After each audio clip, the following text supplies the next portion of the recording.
Welcome. This is another episode of the Defenders of Business Value podcast, a podcast where we talk about what makes a business valuable, learn the tips and tactics to increase your company's value that only veteran deal makers know. And now, here's your host, Ed Mysogland.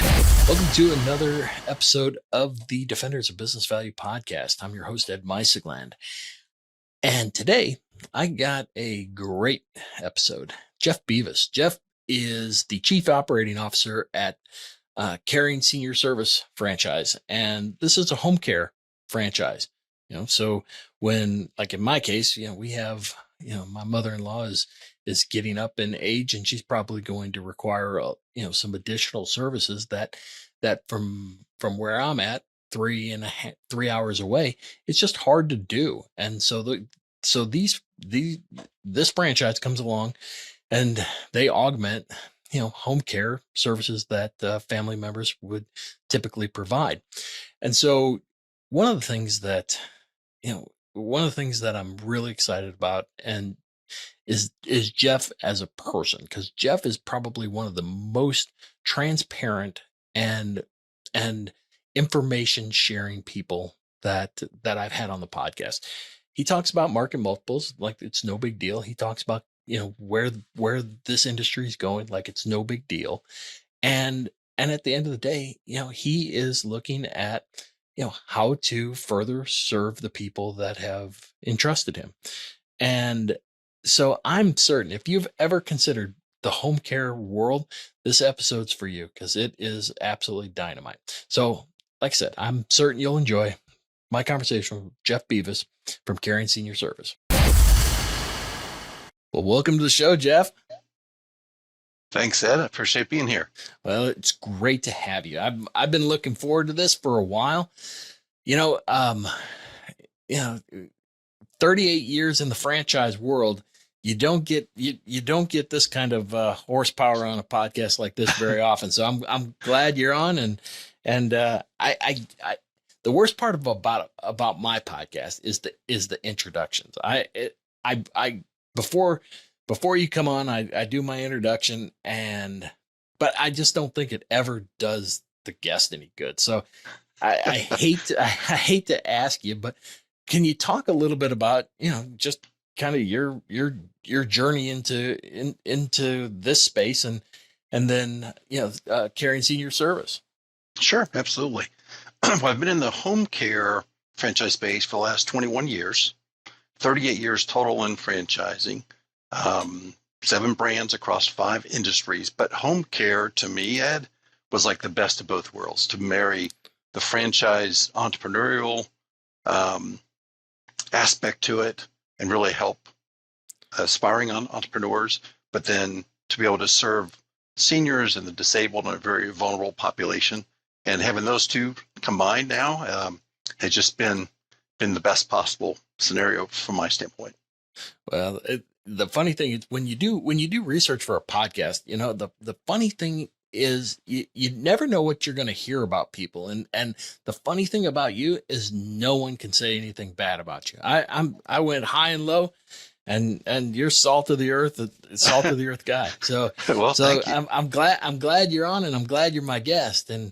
And the first question I had for you is kind of the state of the industry, because COVID was kind of crazy in your world. So I guess, where did you come from and where are we now and where are we going? Absolutely. So, and COVID, no disrespect intended, of course, actually put a spotlight on the home care industry in a very positive way. Yeah.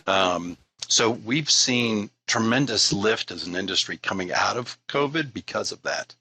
The industry was growing the last 20 years. It's grown dramatically.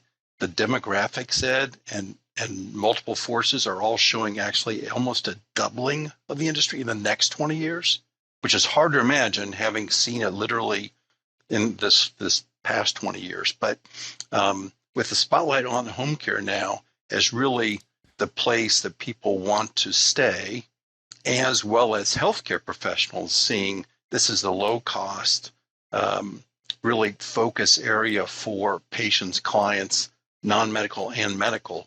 It's a great industry, a lot of moving parts. It's not without its challenges, but a lot of opportunity. Well, the biggest complaint that I have heard has to do with the barriers to entry. That you know what, you can just set up shop and you're in business. And like my industry, the best thing that could happen is some regulatory body overseeing this and keeping the riffraff off to the side. Mm-hmm. So, and that's kind of where my question is the differentiation. You know, how does someone know to what's a rep? You can go to Better Business Bureau and things like that. I recognize that. My question, it has to do with, where's the signal from the noise? You know what I mean? Mm-hmm. Yes. So there is low licensure, but there is state licensure in 34 of the 50 states. Okay. And that is a positive. So to your point, to your question, I think increasing licensure in 2003, when I came to this industry, there were 6 states that had licensure. So it's gone from 6 to 34 in 20 years. It will eventually be at 50. So the licensure is one positive force to at least create a barrier of entry, at least establish kind of a service level, and to try to drop that riffraff under the table, out of the market.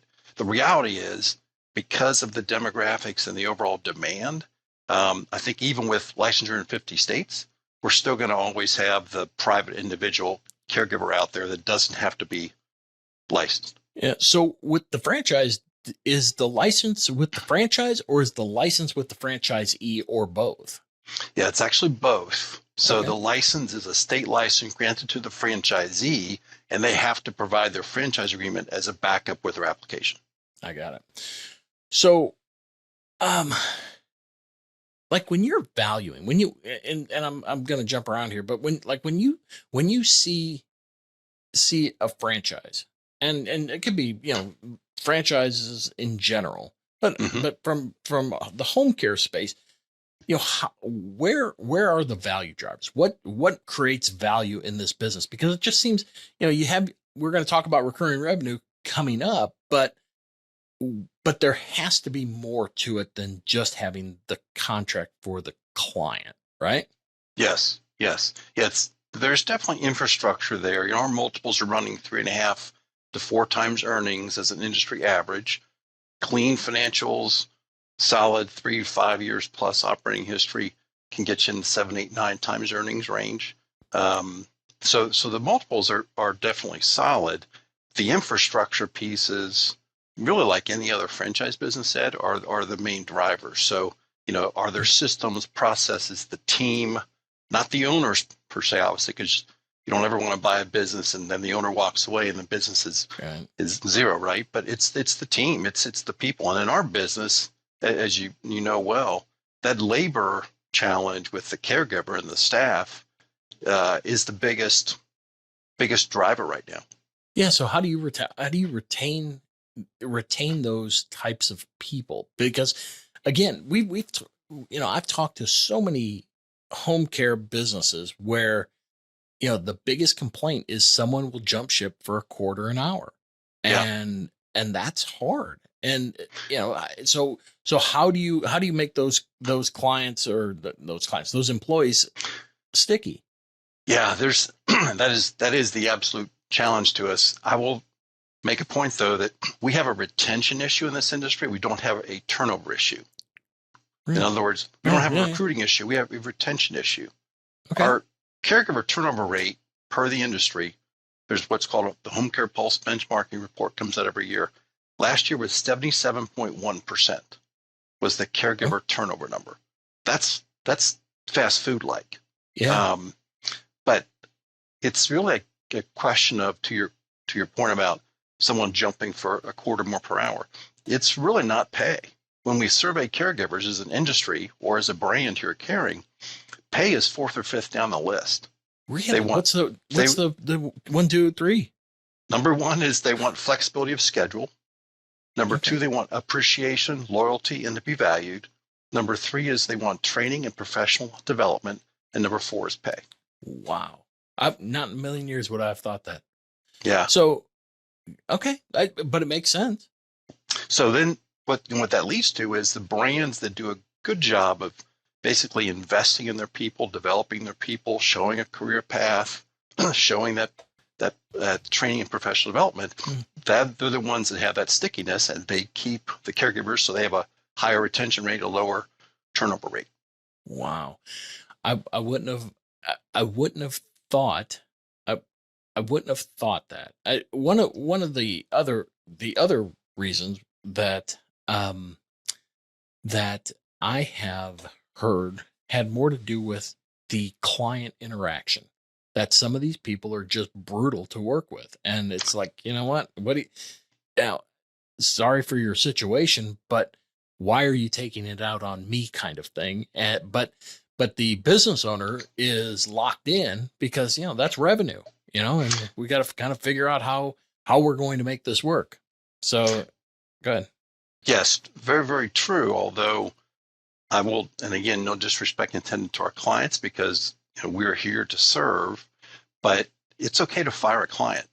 Yeah. Because our number one asset, Ed, is the caregiver, are those actual people. And if I've got a client that is berating or mistreating a caregiver, then I need to make a decision, because otherwise I'm going to lose that caregiver who could be somebody that serves multiple clients. Yeah, I get it. Earlier you had mentioned earnings. You had 3 to 4 times earnings, and can get as high as 7 to 9 under real special circumstances. Mm-hmm. When you say earnings, define that for me. That's basically EBITDA. Okay, but not officers' compensation, or is it? No. So true EBITDA. I get it. Yes, that would be in addition. Yeah, obviously. So is that up? Or even like, I've been following multiples at, the sub $10 million revenue space for a long time. And it just doesn't seem like there's that much volatility. It true or false in your business that it stays fairly consistent? I would say true. It's been in that, call it 2.5 to 4 range. Gosh, the last 8 or 10 years. I get it. And are you seeing, and this is franchise specific, are you seeing a lot of interest in people coming, investigating this type of franchise? I know the answer is yes, but my question is, who are the people that are coming and looking? Because it seems that it's different. Like, you've been in it 38 years. I'm 31, and I'm sitting here going, wow, the avatars and the landscape of the business buyers are nowhere what they used to be. So I would agree. Yeah. It's really changed a lot. And it seems like a lot of that change has occurred post pandemic. I think COVID has caused some of that, but yeah, so we're seeing still some of that second career, early retiree, especially now with the economy being a little bit more shaky, folks coming out, getting a package, downsizing, some of that. But I would say the majority are in 2 new different camps. One is the much younger entrepreneur, a 20-something, 30-something, who maybe has had some quick success in the first 6, 8, 10 years of their career, and really wants almost like a work-life balance shift to being their own boss, controlling their own destiny, but really doing something that has a purpose. So that's one group that we see really on the rise. The other group is, quite honestly, private equity. Really? And pure financial buyers. And this poses for both franchisors and franchisees. But the last 2-3 years, we've had a continual stream of private equity buyers, small to mid-size, that are looking to almost like roll up multiple franchises in a given brand. Now, some of them have not understood the fact that, I can't buy a caring senior service and a home instead and a ride at home, because I have that non-compete limitation. But that's what they think they want to do. Um, so they Interesting. end up going into an individual brand and trying to buy multiple, both Yeah. startup territories as well as existing. And so they don't, it surprises me with private equity because I would assume that the cost associated with the ongoing fees of a franchise would create, some friction, especially with their management fees and all the other things that they bake into, the acquisition. So that's interesting, but I can totally see from, my experience with private equity and their use of, systematizing so many things and just, coming up with ways to add, gas to a great operating system. Mhm. It seems counterintuitive, but you're the one seeing it. Well, it has been a little surprising too. I think the appetite there is still more in kind of the higher end, larger end of our home care industry. Meaning, I was talking to a gentleman last week who said, I really want somebody in the 1.5 million to 5 million EBITDA range. Well, there aren't a lot of franchises, at least in the first couple of years, that are in that range. Now, there are folks out there because this industry had such a high growth industry. But so they're taking kind of a needle in the haystack, very, very highly targeted approach to try to find those high EBITDA opportunities. So does the franchise, I know most of them bake in, the first right of refusal. And I mean, do you guys, with what you are seeing on the horizon, especially, industry consolidation and things like that, I mean, are in your space, are you exercising often or, and turning them into corporate operations? Yeah, we've done a little bit of it here at Caring, Ed, historically, because we have 5 corporate operations now. Mm-hmm. So we have that infrastructure base. As a rule, I would say we most of the time have not exercised it. Yeah. It's really been more if there have been extreme circumstances, owner health, death, Oh yeah. Yeah. those I types get of you. things. So when you, like for the younger ones, the younger buyer pool that you mentioned, I do some teaching over at Butler University and the entrepreneurship through acquisition. I mean, that's a thriving area. Mhm. I'm sitting here, and I've got kids that are getting to be close to this age and I see them as kids and I'm like, now how in the world are you going to come in and coach and lead and so on and so forth? But I could totally see why a franchise might make the most sense because you have that backstop of the process more so than the personality of the owner. You know what I mean? Exactly. Yes. The competency of the owner and the two of you can learn together. I mean, is that what you see too? We do, and it's a little bit of maybe kind of stemming their enthusiasm. And you may have seen this in some of your Butler classes where it's almost like they come in and they think they have all the answers, and they're there's a learning curve for them to understand. Okay, I don't have all the answers. That my original concepts are a little bit too idealistic. The real world is really more like over here, and that's where the franchisor is going to really help me.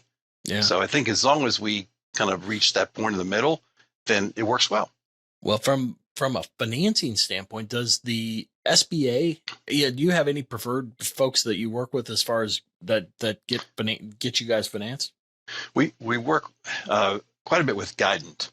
Okay. So the 401k, you're using the 401k money. Yes. Well, and the reason I bring that up is, anymore the acquisition, you're only required to put 10% money or 10% of your own equity in to buy or, to acquire a business. And, as a taxpayer, it makes me kind of cringe. As a deal guy, thumbs up, man. Just keep rocking. But the thing, and I only bring that up for 2 reasons. One, that the financial barrier to entry into a business is lower, and having the backstop of A, the seller, and B, the franchise seems to make, oh my gosh, it makes so much sense for someone to buy in. But the other side, and I don't know if you saw this, the SBA has two programs out now where it has, if you're buying, like one franchise wants to buy another franchise, there's no money from the buyer that's required. And they can buy an existing franchise as long as you're in the same NAICS code for no money. It's assuming you have a decent balance sheet. Right. So that's a big thing as far as from my standpoint to share with you, is that your franchisees could be growing through acquisition fairly, I don't want to say easily, but they're already in the system. So something to consider. And then the second thing that they just came out last Wednesday, it's effective November 15th, is partial ownership buys. So, before they were requiring almost like an ESOP where the business owner is required to personally guarantee the debt of the buyer. So they default, there's recourse to the selling partner. But now they can stay with the business. They can take the chips off the table. So, for those franchisees that are, considering selling, or, they're at that age, or they have a partner, or they're looking at retention, or they're looking at all kinds of, reasons why you would want to sell a fractional interest of your business. It's a good time to be doing that too. So yeah, definitely creates more of an interim step if someone doesn't want to exit completely. It's kind of a first step to take out of the business, but still kind of stay involved. You're right. So how does the key employees, I mean, what's the trajectory of a staff person? Because I get a lot of questions about how do I take my key employee, make them even, not only sticky, but also perhaps my succession plan. So are you seeing any, here's how you identify this person? Yes, we actually have a program here that we have introduced in the last year called Manage to Own.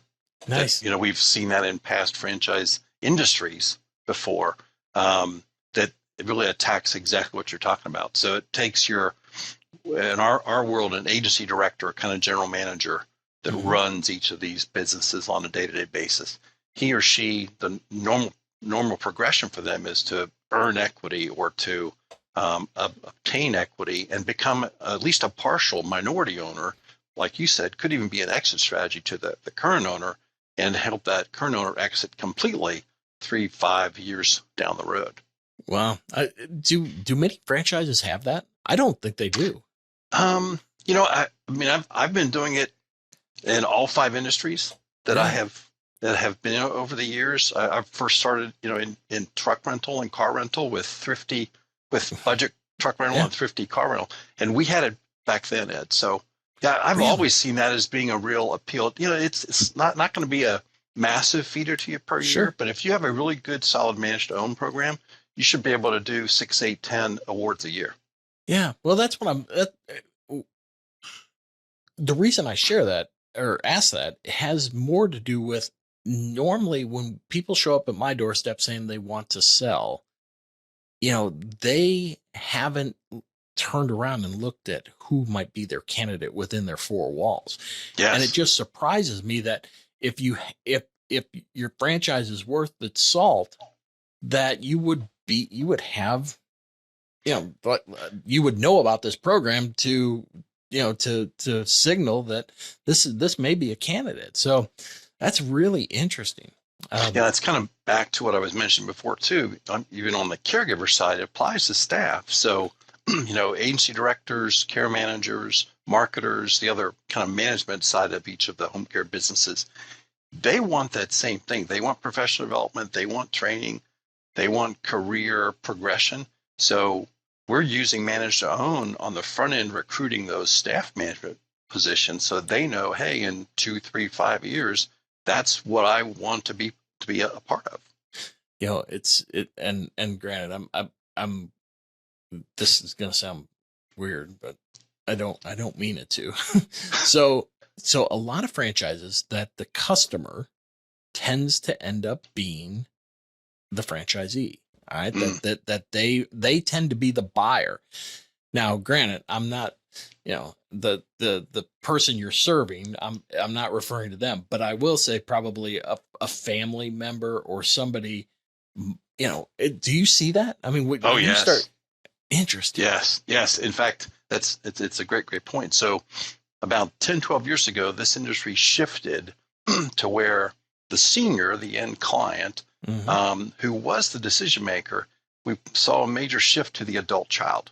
So it's the son, the daughter, Yeah. who really is the true decision maker now, and has Right. been for the last 8 or 10 years. Well, to your point, more and more now, it's like the adult child found caring senior service to care for their mother or father, and then in doing so, they realized, oh my gosh, this is a whole industry. There's a whole business here, and then it does pick up the appeal. I think I looked a couple weeks ago. 98% of our current owners were initially a client. Wow. Yeah, so it's a big number. It's a big draw. Well, but do the franchisees know that? I mean, that you know what, you may want to do a great job because that person may be your exit out of the business down the road.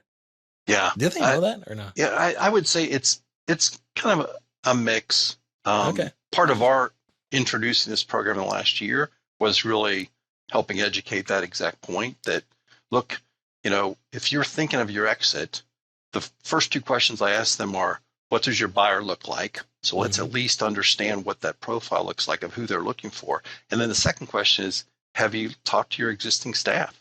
The existing staff may either know someone like that, or they may raise their hand.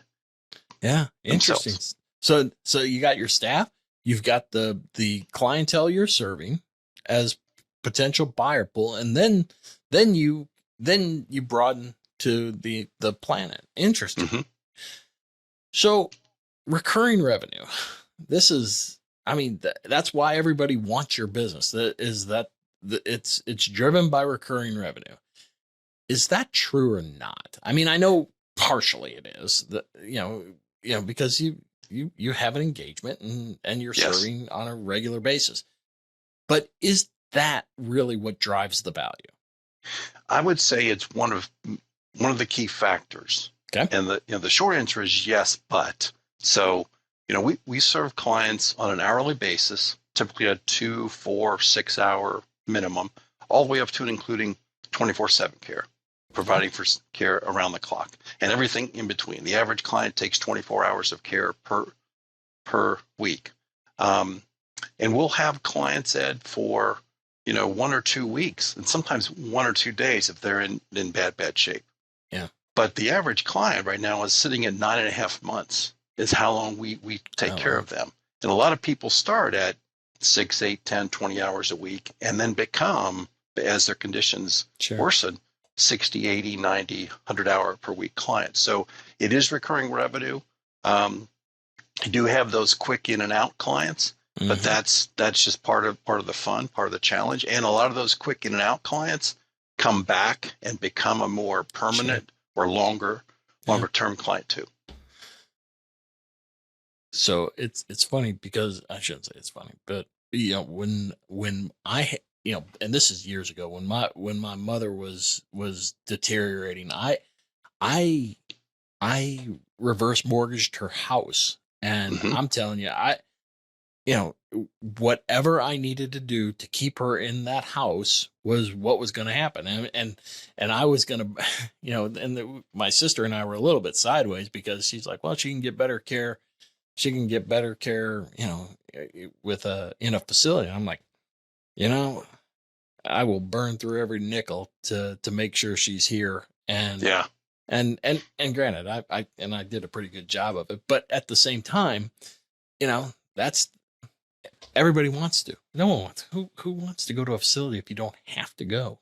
Yes. So and as we see the baby boomers continue, I would imagine that it's going to only amplify this industry. So how do you grow? I mean, I've known you for a long time, and good operation. Anything that you're associated with is a good place to hang out. So So how are you growing and where? Yeah, we're growing really in a number of different markets, a number of different ways. So our internal growth through existing franchise owners who are buying or securing a second, third, fourth territory. We're definitely growing through outside or organic sources. We're big believers in support the veteran community. So we do market heavily to veterans and their spouses. We also market heavily to the industry, as in the home care industry, and based on managers, because there are a lot of managers in operating businesses right now that have the aspiration to own their own as well. So it's kind of that manage to own that we have internally, but also manage to own externally too. And then lastly, we're targeting specific occupations like physical therapists, occupational therapists, because we already have several of those that are existing very successful franchisees. So when someone looks to buy something like this, two things. On the left side of the T chart, what are the we talked about recurring revenue, but what makes the business a good target? And earnings are the obvious one. And then on the other side is, what are the red flags that a normal due diligence doesn't shake out? Sure. So I think on the left side, you have as diverse of a referral source base as possible. Okay. So meaning if everybody, or if they have a lot of their business is a Medicaid state waiver or one or two key referral source buckets, that's a limitation. You really want a very diverse referral source base so that you're getting clients from a lot of different original sources. The team, the longevity of the team, the aspirations of the team, kind of the current state of the management team, I think is a big plus. Also measuring that caregiver retention number is a key. Yeah. So you've got some operational or people pieces, I think, that are big factors in addition to the earnings. On the red flag side, it's almost the opposite of what the points I just said. So if you only have a few referral source buckets, if your caregiver retention number is very low and the turnover number is high, if you haven't seen aggressive marketing, and of course the metrics need to be in place to back up everything that the seller is actually telling you. So when